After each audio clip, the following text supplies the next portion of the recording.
ఇప్పుడు మాజీ మంత్రి హరీష్ రావు మాట్లాడుతున్నారు, లైవ్ లో చూద్దాం.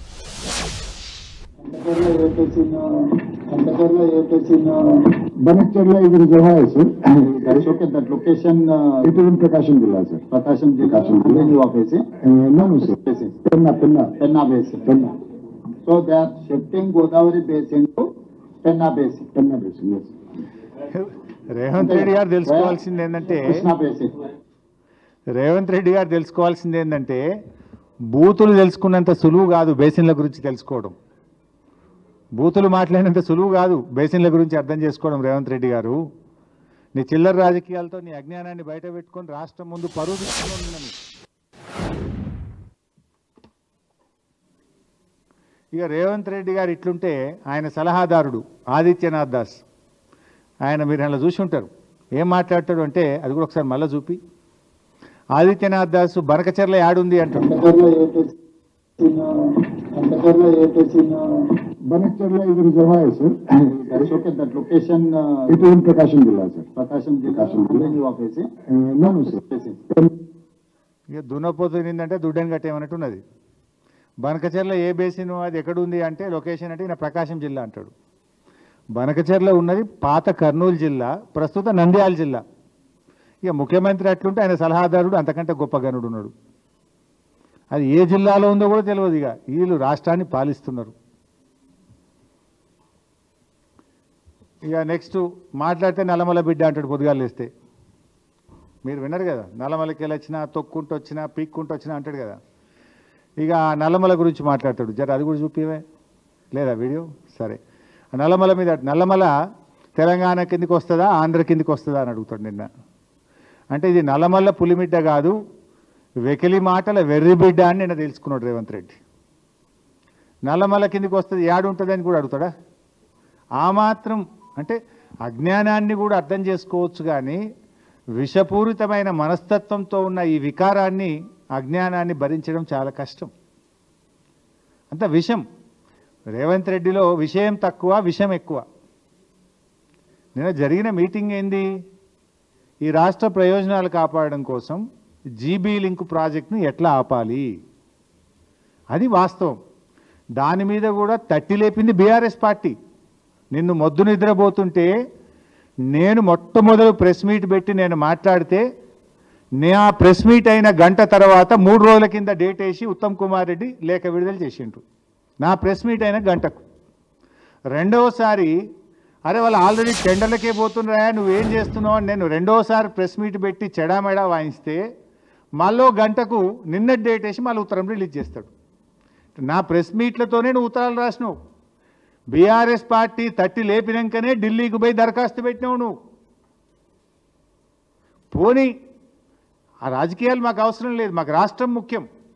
రాష్ట్ర ప్రయోజనాలు కాపాడడం కోసం బీఆర్ఎస్ పార్టీ అఖిలపక్షాన్ని డిమాండ్ చేస్తే మా ఎంపీ గారు మేము సంపూర్ణమైన మద్దతు ఇస్తామని మా రవిచంద్ర గారు చెప్తే ఆ మద్దతు తీసుకొని ఏకవాక్య తీర్మానం చేసి ఢిల్లీకి పంపి నువ్వు దాని మీద రాష్ట్ర ప్రయోజనాలు కాపాడతావా, దాన్ని రాజకీయ వేదికగా మారుస్తావా? పోనీ అనలను ఏమైనా నిజం ఉందా? కేసీఆర్ను బదనాం చేయాలి, చంద్రబాబు మెప్పు పొందాలి అని నిన్నటి రేవంత్ రెడ్డి గారు మీటింగ్ పెట్టినట్లుగా కనబడతా ఉంది. ఇన్ఫ్యాక్ట్ నువ్వు నిన్న చేసిన ప్రయత్నం బనకచెర్లను ఆపాలని కాదు, బనకచెర్లకు గ్రీన్ సిగ్నల్ ఇచ్చినట్టు రేవంత్ రెడ్డి మాట్లాడిండు నిన్న.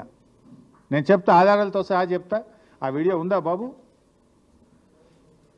రేవంత్ రెడ్డి గారు బనకచెర్లకు గ్రీన్ సిగ్నల్ ఇచ్చిండు. ప్లీజ్ అండర్స్టాండ్, అంటే చాలా ఇంపార్టెంట్ ఇష్యూ. నేను రేవంత్ రెడ్డి గారు మాట్లాడుతూ ఏమంటాడు, గోదావరిలో ఒక 1000 టీఎంసీలు ఇచ్చేయింది, కృష్ణాలో ఒక 500 టీఎంసీలు మాకు ఇచ్చి నువ్వు ఎంతనే తీసుకుపో, ఎన్నైనా కట్టుకో, ఏమన్నా చేసుకో అంటాడు. నీ అయ్యసోమ్మ నువ్వెవడు చెప్పడానికి? నువ్వేమైనా రాచరిక పాలన ఉన్నావా? నువ్వేమైనా రాజువా? This is democracy, this is the state of Telangana, there is a constitution. Who are you tell like that? నువ్వు 1000 గోదావరిలు ఇచ్చి నీ ఇష్టం ఉన్నంత వాడుకో, 500 కృష్ణాలు ఇచ్చి నీకు నువ్వేమన్నా చేసుకో. నీకు జ్ఞానం లేకపోతే నీ యొక్క మూర్ఖత్వం వల్ల ఈ రాష్ట్రం నష్టపోయే ప్రమాదం ఉంది మిస్టర్ రేవంత్ రెడ్డి. తెలియకపోతే తెలుసుకొని మాట్లాడు. నువ్వు నిన్న మాట్లాడింది 1000 టీఎంసీలు గోదావరిలు ఇచ్చి నీ ఇష్టం ఉన్నంత తీసుకో అంటావు. నిన్న నీ ఇంజనీరే ఆయన ఎవరో ఒక ప్రజెంటేషన్ ఇచ్చిండు, ఐ థింక్ డిడి గోదావరి, ఆయన సుబ్రహ్మణ్య ప్రసాద్, నేను చూస్తూ ఉంటే వీడియోలో ఆ సుబ్రహ్మణ్య ప్రసాద్ నిన్న ప్రజెంటేషన్లోనే స్పష్టంగా చెప్పిండు. ఏం చెప్పిండు? సార్, తెలంగాణ రాష్ట్రము 968 టీఎంసీలకు ప్రాజెక్టులు రూపకల్పన చేసింది. 968 టీఎంసీలకు ప్రాజెక్టులను డిజైన్ చేసి గ్రౌండ్ చేసింది. అందులో 946 టీఎంసీలకు కేంద్ర జలవనరుల సంఘం హైడ్రాలజీ క్లియరెన్స్ ఇచ్చింది. అంత స్పష్టంగా చెప్పిండ్రు. నువ్వు 1000 ఇచ్చిగా మొత్తం తీసుకుపోవటం ఏందా? నువ్వు చంద్రబాబు ఇంకా నీకు చంద్రబాబుని అడుక్కునే బుద్ధి పోతున్నట్లేదు. చంద్రబాబు దయా దాక్షిణ్యాల మీద బతుకు నీకు ఇంకా సోయి నుంచి నెలకెళ్ళి బయటకు వచ్చినట్టు లేవు. నువ్వు చంద్రబాబు ఇచ్చేదేంది 1000 టీఎంసీలు? It is our right. Telangana రాష్ట్రానికి ఆల్రెడీ ఉమ్మడి ఆంధ్రప్రదేశ్లోనే 968 టీఎంసీలు కేటాయిస్తూ జీవోలు ఇచ్చారు. కేసీఆర్ గారి ప్రభుత్వం వచ్చిన తర్వాత ఆ 968లో 946 టీఎంసీలకు ఢిల్లీ నుంచి సిడబ్ల్యూసి నుంచి హైడ్రాలజీ అనుమతులు మేము సాధించినాం. Already you have a right. Chandrababu ఎవడిచ్చేది? 946 టీఎంసీలకు మనకు అనుమతులే వచ్చినాయి కేంద్రం నుంచి. నువ్వు మళ్ళీ ఏదో 1000 ఇచ్చి మొత్తం వాడుకో అంటావేం నేను? అంటే దీన్ని బట్టి ఏమర్థమవుతుంది? బనకచర్ల కట్టుకో అన్నట్టే కదా. బనకచర్ల కట్టుకో నువ్వు గ్రీన్ సిగ్నల్ ఇస్తున్నావా? 946 మనకు ఉండే ఇంకో 20 టీఎంసీలది వార్దా, తమ్మిడిహట్టి వార్దా ప్రాజెక్ట్ సంబంధించి ఢిల్లీలో ప్రాజెక్టు పరిశీలనలో ఉంది. దానికి కూడా సూత్రప్రాయంగా కేంద్రం అంగీకరించింది. ఈ 946 కాక ఆ 20కి కూడా మన కాళేశ్వరంకి అనుమతి ఇచ్చేటప్పుడే ఆ 20 టీఎంసీకి కూడా సూత్రప్రాయంగా అంగీకరించిండ్రు. 946 + 20 966 రానే వచ్చే. నువ్వు 1000 ఇచ్చి మొత్తం తీసుకుపోంటావు అంటే బనకచర్లు కట్టుకోమన్నట్టే కదా. నువ్వు నిన్న మీటింగ్ పెట్టింది ఆపనీకా కట్టుకోమని చెప్పనీకా? ఏమైనా సోయి ఉండి మాట్లాడుతున్నావా? అకల్ నుండి మాట్లాడుతున్నావా? అకల్ కోల్పోయి మాట్లాడుతున్నావా? నువ్వు ఈరోజు మీ పవర్ పాయింట్ ప్రజెంటేషన్లో మీ ఇంజనీరే చెప్పిండు. ఆ సుబ్రహ్మణ్య ప్రసాద్ చెప్పినాకనే సోయి రావాలి కదా. నీకెవడో స్క్రిప్ట్ రాసి ఇచ్చినట్టున్నాడు, తిట్టనీకి వచ్చినావు, ఆ పొలిటికల్ మీటింగ్ కోసం వచ్చినావు. కానీ ఆ ఇంజనీర్ చెప్తుంటే వినన్నా నీ స్క్రిప్ట్ సరిగా లేదు, ఆల్రెడీ 946 మనకు కేటాయించబడ్డాయి, మరి 1000 ఇచ్చి మొత్తం తీసుకో అని అనకూడదు అనే సోయి ఉండాలన్నా వద్దా నీకు? Don't have the basic knowledge లేదు నీకు. ఆ పక్కన ఉత్తమ్ కుమార్ రెడ్డినే చెప్పాలి కదా తప్పని. ఆయన చెప్పడు, ఈయనకు తెలియదా? అంటే ఇప్పుడు చంద్రబాబు సర్టిఫికెట్ కోసం ఈయన ఆరాటపడుతున్నాడు. అయినా నీళ్ళు చంద్రబాబు ఎవరండి ఇవ్వడానికి? చట్టబద్ధ సంస్థలు లేవా నీకు? నీ గోదావరి నది పరివాహక ప్రాంతం లేదా? నీ రైట్ లేదా? అడుక్కోవాల్సిన బతికేంది నువ్వు? ఇంకెంతకాలం చంద్రబాబు మీద ఆధారపడి బతుకుతావు? ఎందుకు అడుక్కుంటున్నావు చంద్రబాబును? Already you have a right. ఇప్పుడు దాంట్లో కేసీఆర్ గారు ఒక లెటర్ రాసిండ్రు. ఇది 2/10/2020.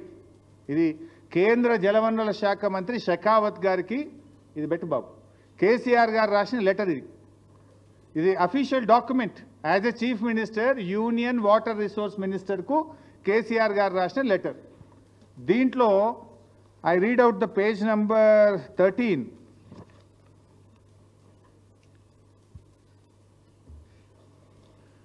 In this context, it is worth noting that as per 53 years of Central Water Commission gauge records, at the last gauging station on Godavari River, at least 3000 TMC of water flows into the Bay of Bengal after the utilization of both the states of Telangana and Andhra Pradesh. The erstwhile state of Andhra Pradesh itself had allocated 65.13% of Godavari waters to Telangana region. The 3000 TMC of water flowing into the sea annually can also be used on pro rata basis.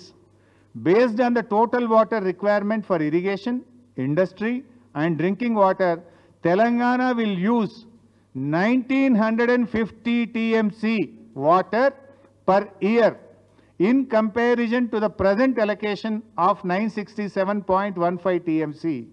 The additional water will be required for meeting the water requirements of more than 1 crore population of mega metro city of Hyderabad, which also has 35 to 40 lakh migrant workers, The needs of Hyderabad city are growing due to the expansion of IT and pharma industries and the growth of its urban agglomerations.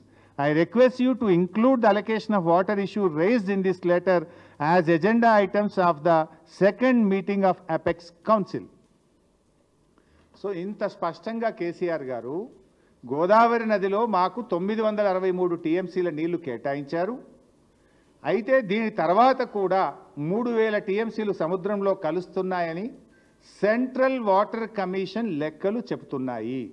ఆ 3000 టీఎంసీల్లో కూడా ఇదే ప్రోరాటా ప్రకారంగా మాకు 1950 టీఎంసీల నీళ్లు కావాలి. 1950 టీఎంసీలు మాకు కావాలి గోదావరిలో. ఎందుకంటే మా హైదరాబాద్ నగరం 1 కోటి జనాభా ఉంది, 30 లక్షల మంది మైగ్రెంట్ వర్కర్స్ ఉన్నారు. హైదరాబాద్లో పారిశ్రామిక అవసరాలు, తాగునీటి అవసరాలు, భవిష్యత్ అవసరాల దృష్ట్యా గోదావరిలో 1950 టీఎంసీల నీళ్లు ఈ 3000లో మా వాటా. ఈ 3000 సముద్రంలో కలిసే దాంట్లో మా లెక్క 1950 టీఎంసీల నీళ్లు ఇవి మాకు ఇవ్వాలి అని కేంద్ర జలవనరుల శాఖకు ఆనాడు కేసీఆర్ గారు రాసిండ్రు. అంటే ఇప్పుడు మనకు వస్తున్న 968 కాక మరో 1950 మా లెక్క అని కేసీఆర్ చెప్పిండు. రేవంత్ రెడ్డి ఏమంటుండే 1000 ఇచ్చి మొత్తం తీసుకో, 1000 ఇచ్చి మొత్తం తీసుకో. కేసీఆర్ చెప్పింది ఏంది 1950 ప్లస్ 968 మా లెక్క అని చెప్పిండు కేసీఆర్. మరి రేవంత్ రెడ్డిని ఇప్పుడు ఎవరు అప్పచెప్తున్నట్టు? బనకచెర్లకు ఎవరు ఈరోజు దాసోహం అవుతున్నారు? ఇది is it not the official record mister Revanth Reddy? తెప్పించుకోండి ఈ ఆఫీస్లోకి వెళ్ళి. ఇది కేసీఆర్ గారు కేంద్ర జలవనరుల శాఖకు రాసిన లేఖ. నువ్వేమంటావు 1000 ఇచ్చి మొత్తం తీసుకో. 1000 ఆయన ఇచ్చేది ఏంటండి? ఆల్రెడీ 968 అలొకేషన్ ఉండే మనకు.